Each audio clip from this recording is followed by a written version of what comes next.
Truman show തുടങ്ങിയിട്ട് ഇന്നേക്ക് 1909 ദിവസമാണ്. അതായത് ഷോ തുടങ്ങിയിട്ട് ഏതാണ്ട് 29 വർഷമായിരിക്കുന്നു. എന്നത്തേം പോലെ ജോലിക്ക് പോകാനായി അയാൾ പുറത്തിറങ്ങുന്നു.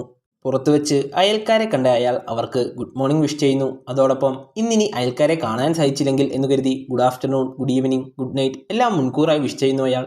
എല്ലാ ദിവസത്തെയും പതിവ് പോലെ അയൽവാസിയുടെ ഡോഗ് ട്രൂമാൻ്റെ അടുത്തേക്ക് എത്തുന്നു. ഡോഗിനെ പൊതുവെ ട്രൂമാന് താല്പര്യമില്ലായിരുന്നു. കഷ്ടപ്പെട്ട ആ ഡോഗിനെ അകറ്റാൻ ട്രൂമാൻ ശ്രമിക്കുന്നു.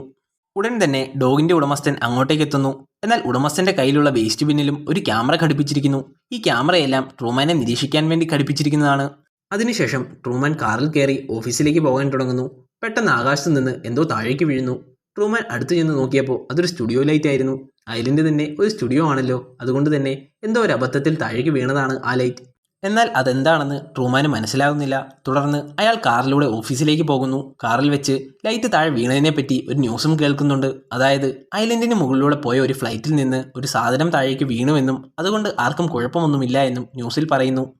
ട്രൂമാന് സംശയമൊന്നും ഉണ്ടാകാതിരിക്കാനാണ് ന്യൂസിലൂടെ ഇങ്ങനെയൊക്കെ പറയുന്നത്.